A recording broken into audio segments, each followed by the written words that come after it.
Everybody, welcome back to the RKH channel. Today we have our next life purpose reading. I'm in my Canucks garb for a specific reason because we're going to be talking about the life purpose of Manny Malhotra.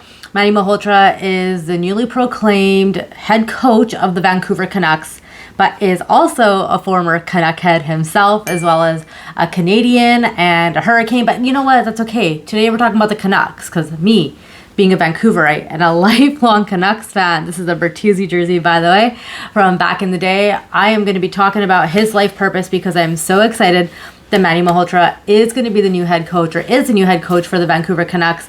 And I'm equally excited that his son, Caleb Malhotra, was drafted to the Vancouver Canucks as well. There's so much to explore here. And of course, representation matters. So being partially South Asian, being brown, he's going to be bringing such a unique perspective, an informed perspective, a cultural perspective, and an empathetic one to his seat on the bench. So without further ado, we're going to get into Manny Malhotra's life purpose. This is for entertainment purposes only. And if anybody sees this and they want their own life purpose reading, I'd absolutely love to do one for you. It's 1 hour on Zoom with me live and a 2-page custom write-up about your human design. Your human design never changes. And really, what is life purpose? I always say life purpose is the way we act. It's not a destination. It is a way in which we perform or present ourselves to the world that is in our greatest alignment.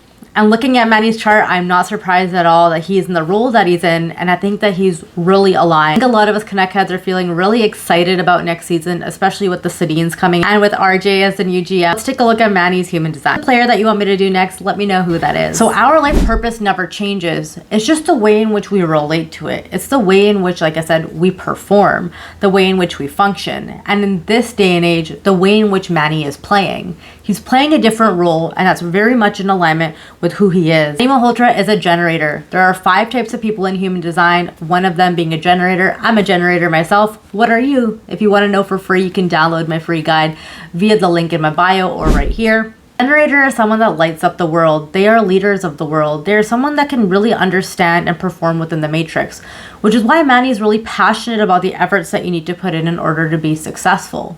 And knowing that that privilege comes at a cost. It's important for generators to fill up their generator. Think of it as a fuel tank. When you're using and exerting your energy, you need to be able to recharge and give yourself the energy that you deserve. Generators can actually go a long time and have high endurance, so that makes sense for a professional athlete. The other types of people in human design are manifestors, manifesting generators, then we have the generators, projectors, and reflectors. Generators make up quite a big percentage of the people in the world. Their type in human design is never going to change. Overall, when you are living in alignment, and we're going to talk about how we know Manny's in alignment, but the more that you're living in that alignment, the more opportunity that can find you. And that also means using your discernment, because not every opportunity that comes your way is going to be meant for you in the long term. So his profile, Manny is a 4-6, which is an opportunist role model. He takes on opportunity as it comes, and he then leads into being a role model, which makes sense for his role here as a coach. Models are people that do things as leaders for the first time.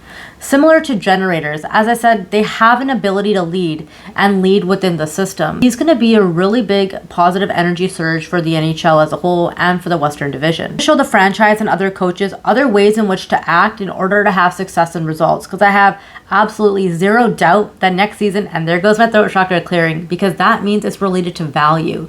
And the Canucks are going to be seen as valuable once again. I mean, if you're a lifelong fan, you know how it is. We got strength and endurance and perseverance over here in Vancouver. He's going to take any opportunity he can to be a role model, which makes perfect sense as to why Caleb was drafted.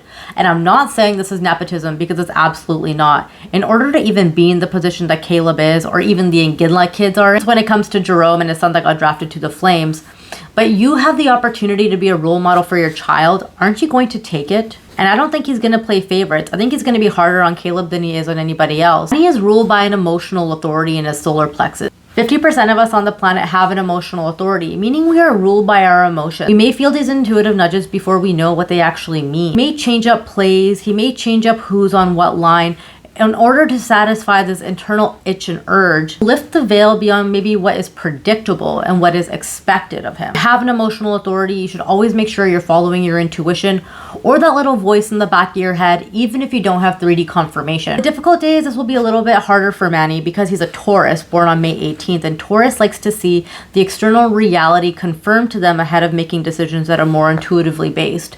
So if we see him slip up or if we see him angry, that's probably because he's out of alignment and he's trying to figure out how to use his intuition versus having confirmation that it's the right choice. And you play, for example. Manny's life purpose is the right angle cross of contagion, driven by his contribution and long-term commitment to his aspiration and his craft. The desire to articulate things meaningfully. When he's doing this, he's a great leader and role model and trendsetter. Even if he may be harsh in the locker room, he's going to be articulate, which means that the players are going to respect. A huge part of his purpose is taking all of life's offerings and experiences. He wants to fully experience everything that is brought to him and experience every single angle of his craft. Being a player himself, being a son that was a player, now being a father that's a player, and now that's being a coach.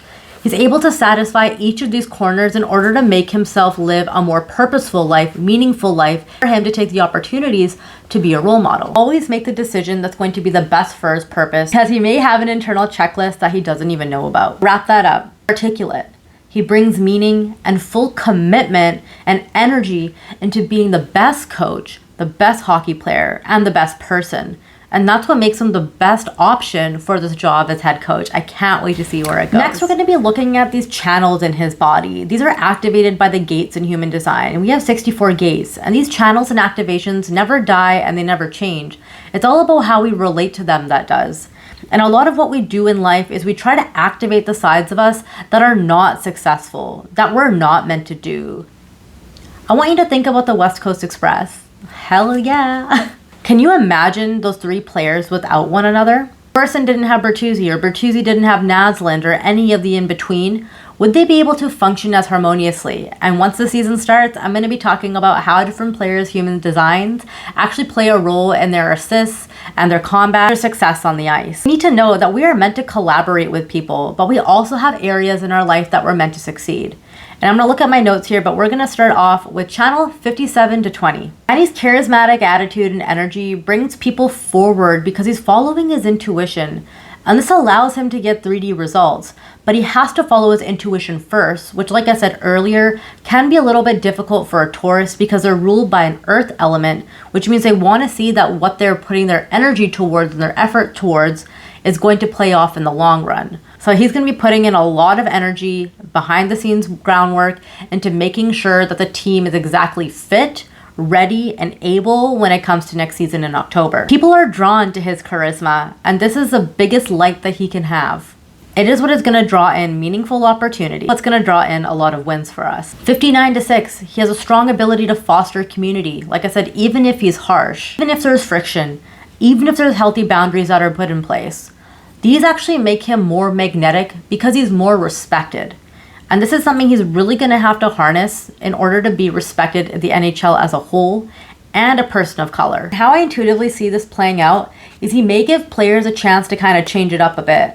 Not entirely like defense playing offense, definitely not a goalie going to center ice. He's going to allow people to play with their variability a little bit, understanding and seeing that they have strengths outside the position that they've been hired to play in. One of the biggest activations that Manny has is in his throat chakra. That's why it's colored in gray. There's a definition there. He is aware of his contribution, and when people are aware of his contribution, he is well received. Helps him clear out any of the fuzz that holds him back from being successful, because he truly inherently knows that he is. Of course he is. One thing that might get in the way of him as a coach is 21 to 45, his ability to delegate. I can see there being maybe some internal conflict, not anything that leads anybody astray because there is a lot of harmony, but he's gonna have a hard time letting the other coaches take a role or letting the Sedins have a say if he thinks that it's gonna ruin the overall result. Because once he starts to see the 3D manifestation, he's going to understand that his intuition was correct. He's going to have a hard time letting go of the reins. So I guess we'll see how this plays out. And the one thing that I could say about his conditioning, which by the way, if you do a personal reading with me, I go very in deep in, but this is for entertainment purposes. 51 to 24, he can be in his head a lot. While I don't think he purely suffers from imposter syndrome, his strive to be excellent and his commitment to his craft is going to keep him thinking that he's not doing enough. which actually allows him to be a more pragmatic, malleable, and generous leader. If you like this, I'd absolutely love to know what you think. If you want to get your own human design reading done, a mini or a full, you can check out the links in my bio or check out my website here. You can also download my free guide to know what your human design is. And I'd love if you subscribe, give me a thumbs up, let me know if there's other players that you'd like me to do. I have a lot more of these videos coming. A couple of weeks ago, I did Zoran Mamdani, and I've done a lot of other politicians. So I'll catch you guys on the flip side. Bye.